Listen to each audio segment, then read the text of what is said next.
សម្ដេចម៉ែនសំអនយើងត្រូវប្រែក្លាយថ្ងៃដើរលេងកំសាន្តនៃទិវានារីអន្តរជាតិ8មិនិនាឲ្យក្លាយទៅជាថ្ងៃចុះសួរសុខទុក្ខបងប្អូនដែលជាជនភៀសសឹកនិងអ្នករងរបួសនៅតាមមន្ទីរពេទ្យនៅតាមបណ្ដាខេត្តជួរមុខ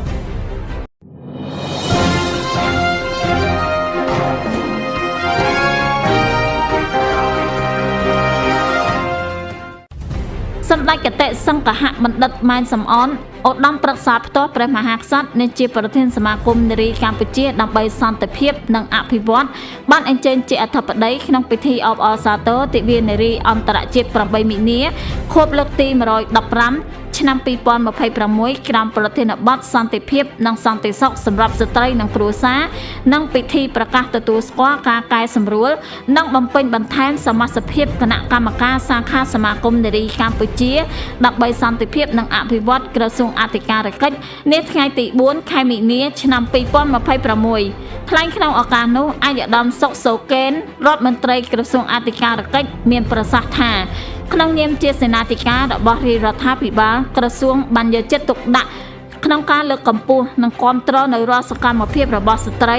ស្របតាមយុទ្ធសាស្ត្របញ្ចកោណដំណាក់កាលទី1របស់រាជរដ្ឋាភិបាលថ្លែងក្នុងពិធីនោះសម្ដេចគតិសង្ឃហបណ្ឌិតបាននាំយកការផ្ដាំផ្ញើសាកសួរសុខទុក្ខនិងការនឹករលឹកពីសំណាក់សម្ដេចគតិព្រឹទ្ធបណ្ឌិតប៊ុនរ៉ានីហ៊ុនសែនប្រធានកិត្តិយសសមាគមនារីកម្ពុជាដើម្បីសន្តិភាពនិងអភិវឌ្ឍជូនដល់សមាជិកសមាជិកាទាំងអស់ដែលបានអញ្ជើញចូលរួមនាថ្ងៃនេះសម្ដេចក៏បានស្នើឲ្យសមាជិកសមាជិកានៃអង្គពិធីទាំងមូលត្រូវប្រែក្លាយថ្ងៃរីករាយដើរលេងកម្សាន្តនៃទិវានារីអន្តរជាតិ8មិនិនាឲ្យក្លាយទៅជាថ្ងៃចុះជួបសួរសុខទុក្ខដល់បងប្អូនដែលជាជនភៀសសឹកនិងអ្នករងរបួសនៅតាមមន្ទីរពេទ្យនៅតាមបណ្ដាខេត្តជួរមុខ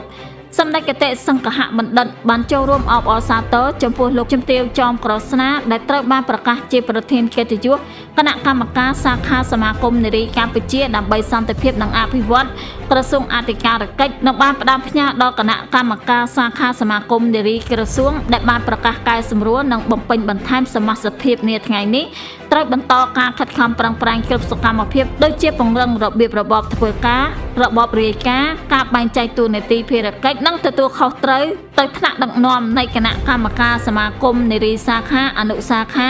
ទូទាំងអង្គភាពកាន់តែទូលំទូលាយនិងឲ្យបានស៊ីជម្រៅទៅតាមគោលនយោបាយរបស់ប្រមុខរាជរដ្ឋាភិបាលកម្ពុជា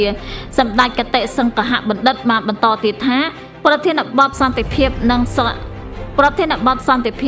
ន្តិសុខសម្រាប់ស្ត្រីនិងគ្រួសារនៅក្នុងឆ្នាំនេះធ្វើឡើងក្នុងគោលបំណងរំលេចពីសារៈសំខាន់មិនអាចកាត់ថ្លៃបាននៃសន្តិភាពនិងសុវត្ថិភាពនិងសន្តិសុខសម្រាប់ស្ត្រីនិងក្រុមគ្រួសារក៏ដូចជាគូបញ្ជាក់ពីការរួមចំណែកយ៉ាងសំខាន់របស់ស្ត្រីក្នុងកិច្ចខិតខំប្រឹងប្រែងដើម្បីកសាងនិងថែរក្សាសន្តិភាពជាមួយគ្នានេះក៏អំពាវនាវឲ្យមានកិច្ចអន្តរាគមន៍ជាបន្ទាន់ក្នុងការការពារនិងលុបបំបាត់នៅរាល់ឧបសគ្គរារាំងដែលមានផលប៉ះពាល់ជាអវិជ្ជមានដល់ស្ត្រីនិងគ្រួសារដែលទាំងនេះជាបុរេលក្ខខណ្ឌនិងជាធាតុផ្សំមិនអាចខ្វះបានសម្រាប់ការអភិវឌ្ឍប្រកបដោយចីរភាពស្ថិរភាពនិងវិបលភាពសង្គមគួររំលឹកថាក្នុងឱកាសទិវានារីអន្តរជាតិ8មិនិនាជារៀងរាល់ឆ្នាំកម្ពុជារួមទាំងប្រទេសនានាទូទាំងសកលលោកបានប្រារព្ធពិធីអបអរសាទរទិវានារីអន្តរជាតិ8មិនិនានេះដើម្បីរំលឹកពីការតស៊ូទាមទារសិទ្ធិសេរីភាពនិងឆ្លុះបញ្ចាំងអំពីវឌ្ឍនភាពសមិទ្ធផលបញ្ហាប្រឈមកាលានុវត្តភាពនានាក៏ដូចជាបង្ហាញការបដិញ្ញាចិត្តនិងវិធានការវិជ្ជមានក្នុងការលើកកម្ពស់សមភាព gender និងបង្កើតភាពអង់អាចដល់ស្ត្រីនិងក្មេងស្រី។